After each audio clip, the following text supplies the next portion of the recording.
Welcome back to Keeping It Real with Tyler Smith. I'm joined by Chase Younts, host of Cut to the Chase with Sports Podcast. Excuse me, got my words mixed up there for a second. How you doing, Chase? Man, doing all right, man. Just glad to be back on the show. Awesome. Happy to have you, man. As I see my Wi-Fi just struggling right now, man. I don't know what's going on, but I hope you guys hear me well. But no, we had a great slate of Sweet 16 action the other night. You know, the last two nights, really, now going on into the Elite Eight today, Saturday, March 25th.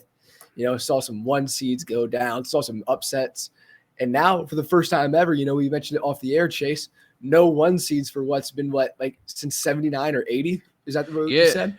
Yeah, that was the first year they started doing seeding. And, since 1979, man, there are no one seeds left in the Elite Eight field. It's incredible to see. I mean, the madness is real.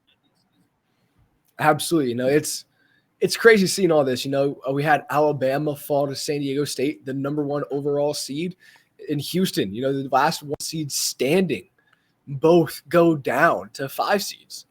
And what was the Sweet 16? And really, you can look at this Miami-Houston game. Miami kind of dominated that from start to finish.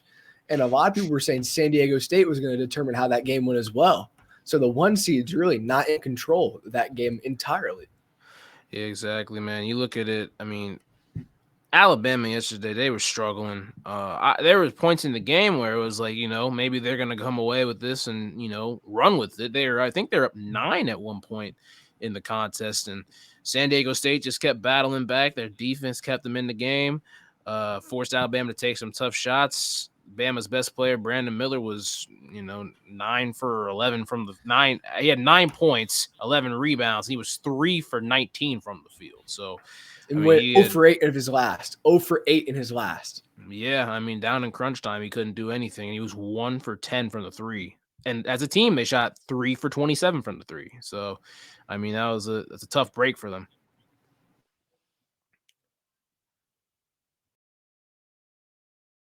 What's going on with him? You know, a lot of people say that he has this groin injury, but a lot of people are actually saying this groin injury is just a cover so he doesn't go to the podium and talk about all the controversy that's surrounding that Alabama program right now. It is not a good look. He's a guy, 0 points in the first game, really quiet in that Maryland game, and then ice cold versus San Diego State. Yeah, man, it's not a good look. There's a lot of controversy going around this Alabama program. I don't know if that's going to be the direct correlation of why they lost this game, but it certainly has a great magnitude on this on the Crimson Tide. So, I mean, they're one of the deepest teams in the country. That's just very, very shocking that they went down like this, and we're not able to advance as the number 1 overall seed. Absolutely. You know, a lot of people had them as their national champion this year, or at least making the Final Four at a minimum. And this Alabama team, as you mentioned, they had it all. You know, they had the bench depth, they had an elite score, and they had talent all around them. And it was just a team that just kind of collapsed. It was just I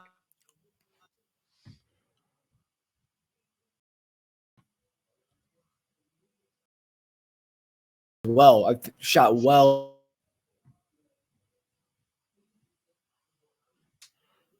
and they could not hit anything. I saw a stat, they finished like one of the lowest shooting percentages in the game so far this tournament, and Brandon Miller has probably the worst shooting performance of any game in all of NCAA history, I think I saw last night. Yeah, I mean, they were 23 for 71 from the field. That's 32.4% from the field as a team. That's absolutely atrocious. And then 3 for 27 from 3, 11.1%. I mean, Alabama shoots about 25 to 33s a game, and they're able to hit at a high clip of at least 35 to 40%. I mean, 11%, that's not getting the job done. That's 1 out of every 10 threes they're hitting. And they hit 3 last night. So it just was not a good look for Bama. No, not at all. And I think as well, San Diego State, a team that is old, very old in this tournament, very fundamental, very gritty on the defensive side of things, kind of just took it to Alabama and dominated this one, I think. Just they set the tone, set that, like, how we're going to play this game, and kind of dominated that for 40 minutes. You know, you didn't mention Alabama pulled ahead for quite some time, and this one got a lead up to 9-10. But San Diego State was able to come right back and bring it down and regather the lead, obviously, to end up winning this contest. Yeah, they both have some contrasting styles of basketball. I'll say, like you said, San Diego State is old team, veteran team.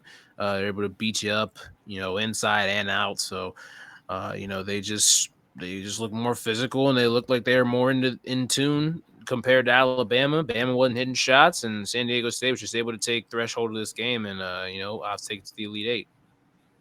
Absolutely. And then we just look at the other game out of that same region, Creighton, Princeton. This Creighton team is a team that I've really liked, have been really high on all of March, and they get it done versus Princeton. What are your first takeaways from that one? Man, do not sleep on the Blue Jays, man. This is wow. That was a that was a fantastic performance by them, scoring 86 points. I mean, Ryan Kalkbrenner, 7'1" junior. I mean, he was hooping last night. 22 points, is 9 for 12 from the field. It's an absolute luxury when your guards are in trouble and you could just throw it up in the air to a big 7'1" guy. Just puts the ball in the basket and he can score in a lot of different ways. And then Baylor Shireman, he also picked up as well 21 points and 9 rebounds. 5 for 7 from 3 for the Blue Jays. I mean, they were just able to get after it. They didn't really have a whole lot of bench production, but they didn't need a whole lot of bench production. And then, I think they had, all 5 guys had 9 points or more. 4 guys were in double figures. So, a lot of the bulk was done by them, which was nice to see. And I'll give props to Princeton as well, man. I mean, they had 2 guys that scored over 24 points. Ryan Lamborg at 26, and then Tosan Evbu. I can't even pronounce that name. Tosan, all right. No, it's Tosan, not man, even from worth England. trying. It's not even worth trying. I'm not going to try to make a fool out of myself. 24 points, 6 rebounds, and 9 assists for him, man. He played a heck of a game as well. That was a great run by the Princeton Tigers, but just ended short by the Blue Jays. Absolutely. I think that they had a great run. I think the farthest an Ivy League team has went in all of March Madness. I believe I saw that stat flying around the last few nights. Yeah. They made a great run. A strong team coming out of the Ivy League. They didn't have the easiest path either. They had to upset Arizona, then they beat the 7th seed Missouri. So, I mean, they did what they had to do. They got the matchups. They weren't a team that got bailed out like a FAU, you could argue, for getting into this time. Princeton had to go play some some top teams in this tournament, some tough competition. And this Creighton team, I really like them. I had them going into my Elite Eight versus Alabama here, and then Alabama defeating them. But I was also saying, too, if they weren't playing Alabama, I think Creighton would have been to the Final Four if they were put in any other region, in my personal opinion. I would have been confident enough to pick them, but I just really like this Alabama team that just went ice cold down the stretch. I mean, the wish is here. Creighton's not playing Alabama. So, I mean, they got San Diego State coming up. Creighton very well could make it to the Final Four and represent the Big East. It's pretty incredible to see. I mean, they might not be the only Big East team that makes it there, but I mean, what they've been doing, they've been doing it, under the radar. They've done a very good job at this point, and I think stuff might get ready to pay off for them, and they could represent the Big East in the Final Four this year. Absolutely. I think they have a great chance to. And then the other 1 seed going down, Houston, losing to Miami. Houston with the opportunity to win the national championship in the hometown. And now they might have to see their other big Texas rival go into their city and win it all potentially. Losing to Miami. Miami has done it well, won the regular season ACC, split it, I believe. But also they've done a great job with the NIL and the transfer portal, the modern era of basketball. And they waxed Houston from end to end. This is a streaky team for Houston that has not looked good down the stretch here. Marcus Sasser was healthy, but earlier on this year, I didn't think Houston was going to make it out of this little spot here. I said Iowa could give him a shot, Auburn could give him a shot, but then I thought Miami or Indiana was going to win this game no matter what. I thought Indiana would beat Miami, then go on to beat Houston, but Miami ends up getting it done. And I think this Houston team went cold down the stretch, not playing their best ball. Ladies and gentlemen, it is, my, you can take a pleasure, whatever you want. The U's back, baby. They back. They in basketball, man. I mean, the men and women made it to the Elite Eight. That's incredible. That's incredible. That's something that only UCONN does, all right? UCONN has had their men and women win the national championship, on back-to-back days at least 2 or 3 times in history in the 2000s, all right? Miami, I don't know if their women are going to win the national championship. They got to play LSU. That's a different. That's the women's side. Oh of the yeah, game. But man, I mean, I tell you, these Hurricanes are scary. They are so scary, bro. Like they can just wow. I mean, Nigel Pack yesterday had 26 points, hit 7 threes, had 4 rebounds, 2 assists. I mean, he was absolutely sensational. And then, the AC player of the year, Isaiah Wong, had 20 points, 5 for 11 from the field. You couldn't even stop him from getting to the basket. Like, it was, he just would break down people and he would just get to the basket at will. And then a lot of people talk about Jordan Miller. 5 for 7 from the field, 13 points, 6 rebounds, 4 assists. He's just a do-it-all type of guy for them.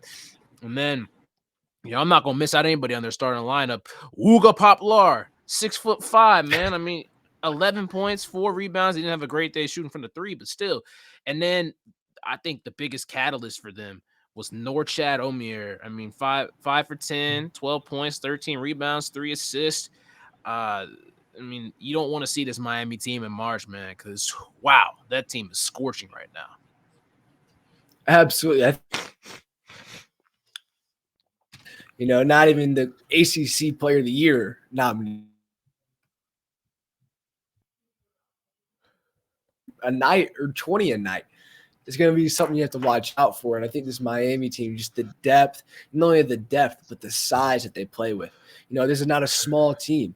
This is the team that's been battle tested. What was a down ACC, but the ACC is always good quality, and they've proven it. And I think this 5 seed in Miami could beat Texas with Texas's injury problems right now.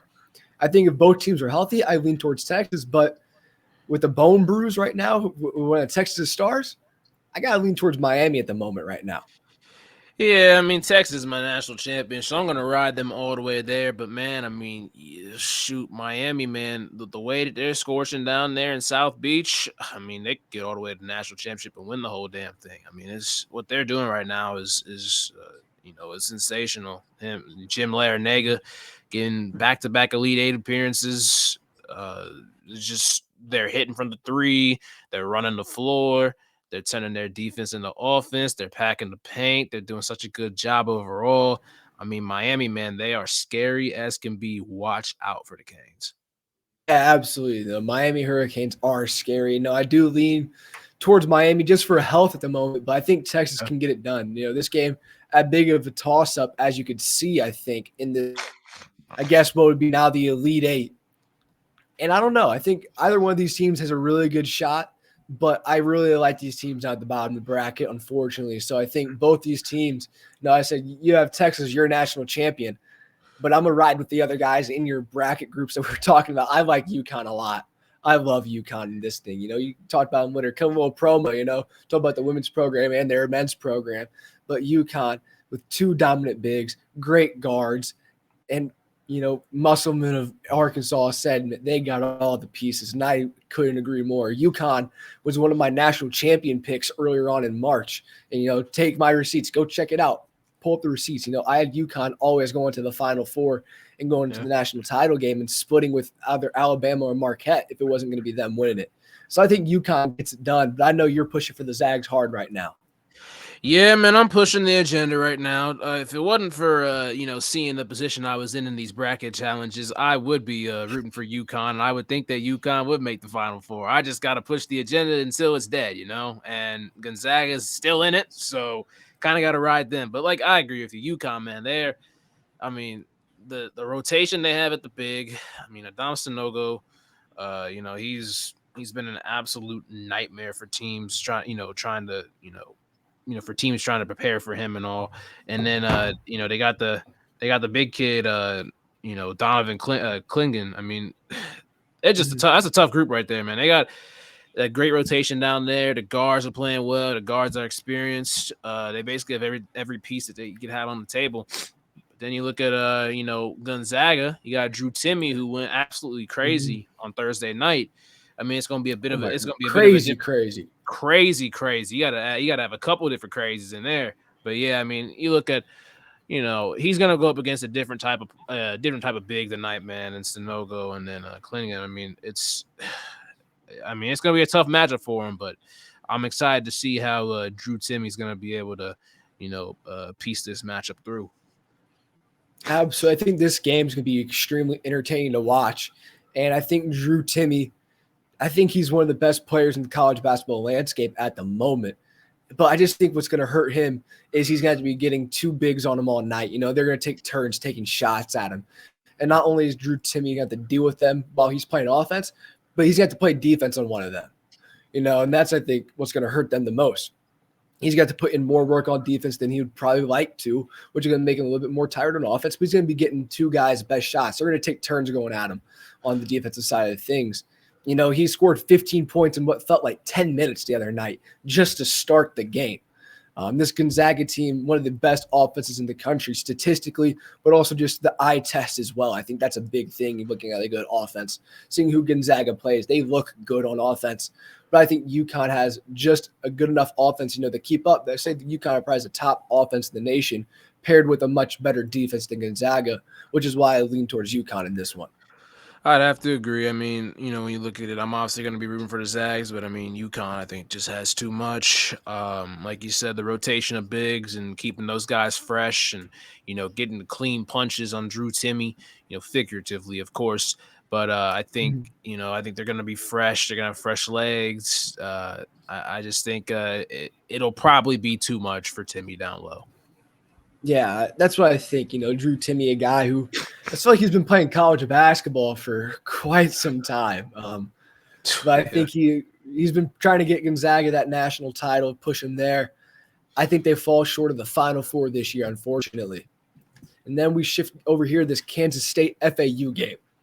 FAU, public enemy number one. Let's just put it out there right now. After what happened, Tobin Anderson called off the Dogs. Shout out to Tobin getting that Iona job. But FAU's public enemy number one after a shanked windmill 360, what it appeared to be, when they called the Dogs off. They've been public enemy number one. They survived past Tennessee. Had probably the weakest path, I would say, of any team to what is the Elite Eight right now. But I'm going to go with Keon Johnson and Nowell, man. Nowell broke the NCAA single game assist record the other night. Whew. He's over here on the ball, telling his coach to go F himself, joking around, and then just chucks it up blind to Keon behind the back and dunk, alley-oop. Like, you don't draw something up like that unless you're confident and have some swagger. Man, I would be saying some stuff on the air that probably we should not even say, but that motherfucker is good, bro. I mean, Marquise Nowell, man. Like, I mean, just going down. He like John Stockton, trying to act like Steph Curry. Like, I mean, there were some shots where I was like, all right, man, all right. You're not Steph, but I mean, you're still pretty flashy, all right. But it's John Stockton, man, getting to the basket, dish off here, a little dime here, no looker, all that stuff. Like, I mean, he's literally handing a bucket to his teammates at all times. If you're not able to stay in front of him, just know that they about to score. All right, he's gonna find somebody here or there. I mean, it's incredible. Like you said, the no look alley oop in crunch time with under 30 seconds to go in overtime at the Garden in a tie ball game. Telling this coach, shit, fuck off out of here, man. Like, throws the lob. And it wasn't just a normal lob. It was a reverse dunk off the lob. Oh, my God.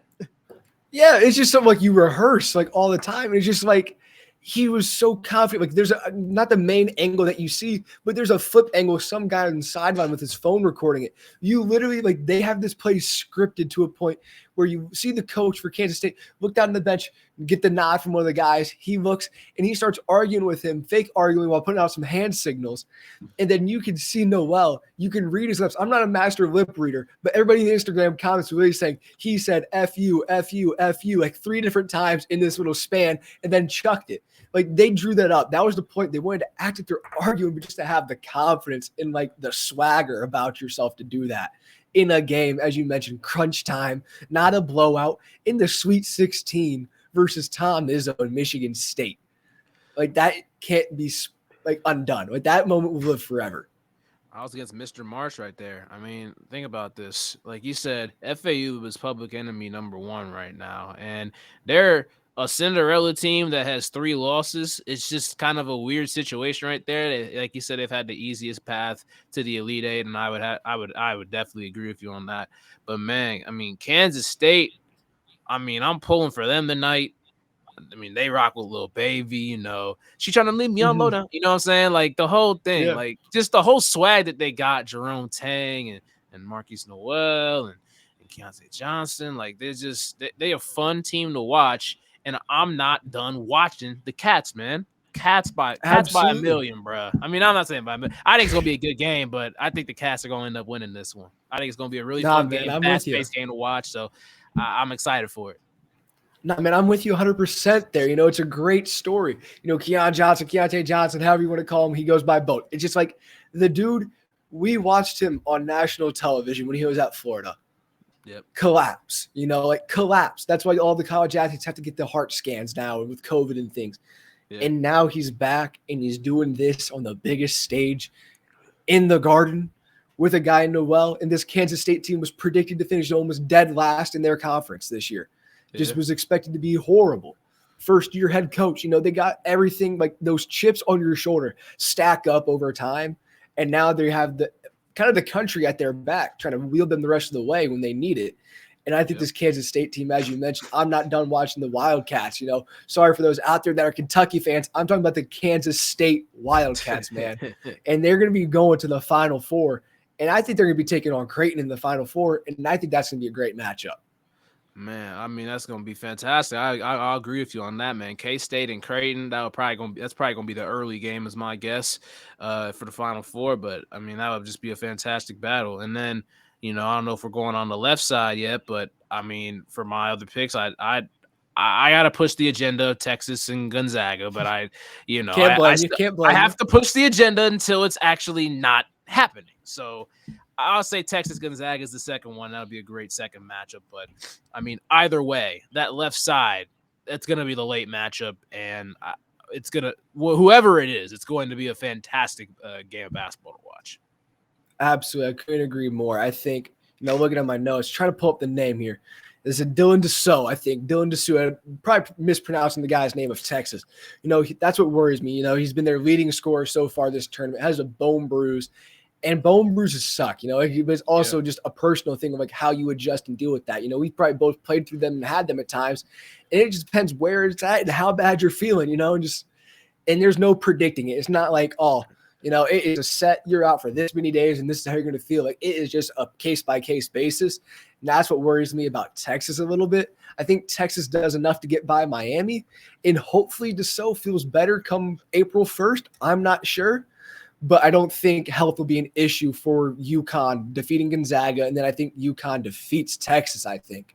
With Dessau, without Dessau, whatever that might be, I think it just affects how close that game is. But I really like UConn to win in this little area here over Texas.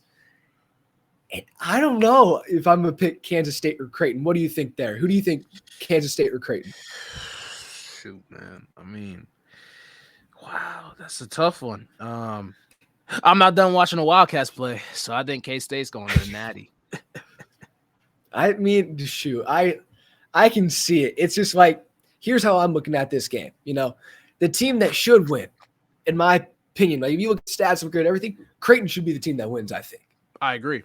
But if we're talking about vibe and we're talking about just energy, that's what this is. You know, like March is like, what's a hot team? How do you classify a hot team?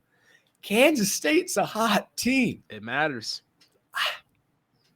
It matters in and March. I just something like star power and grit. You know, we've said it a lot. Guard play is huge. Guard play and star play. Yep. And they got guard play and star play, you know, at Kansas State. And Creighton's more of a team effort. I know they got some dogs on that side coming out of Iowa, but they don't have Nowell or Johnson. And I hate to say it. I hate to say it because I've been pushing Creighton all along. Mm-hmm. And I think the Lil Baby in the locker room, I think the no-look lob has swung my heart in another direction. And I'm going to go Kansas State UConn in my championship. Yeah. I mean, man, the more I think about it, I guess the agenda is going to be pushed that K-State's playing Texas in mind. And it's going to be a Big 12 party. in Texas. Big 12 party, last place pick, drama and controversy. Who's my next head coach going into Houston? Man, this I don't even know. Obviously I gotta ride with the Longhorns winning it all. So I gotta push Is that the because agenda. of your bracket? Is that I gotta all right? push the agenda. I have to. I know. It's a cop out, man. It's a cop out. It's a cop I want to out. see the Wildcats win, but I gotta push my agenda. Yeah, And that agenda could be ruined tonight. I mean, you know what I'm saying? But until that point, gotta push it. Nah, I hear you. And I'm gonna stick with my gut. The team that I've been saying I think is gonna win it all along. I've mentioned it a lot. Big East is gonna kind of run this tournament, I think.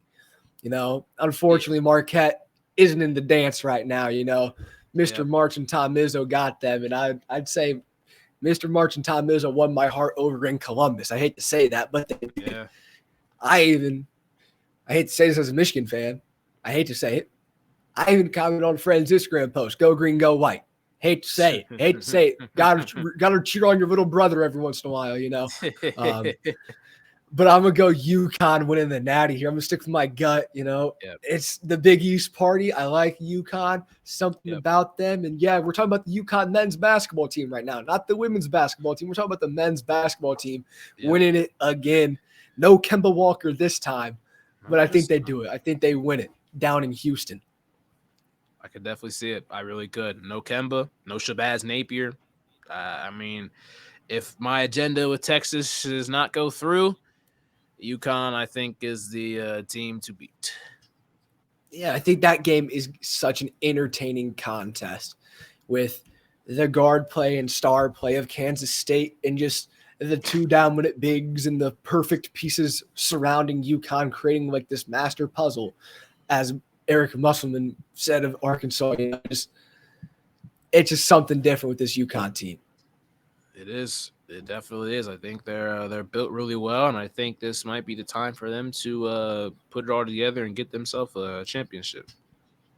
Absolutely. I think from what has been as a hectic as of a March as you can imagine, just not even from the storylines of seeing FDU and the Knights of FDU beating Purdue.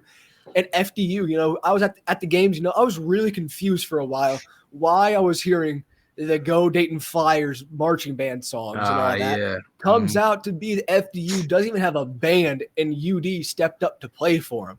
Yep. And I'm just sitting there in the crowd, and I'm like, I could really just be saying, "Go Dayton Flyers," and it explains it all. And FDU defeats Zach Edey and the Purdue Boilermakers. Then Kansas gets bumped by Arkansas.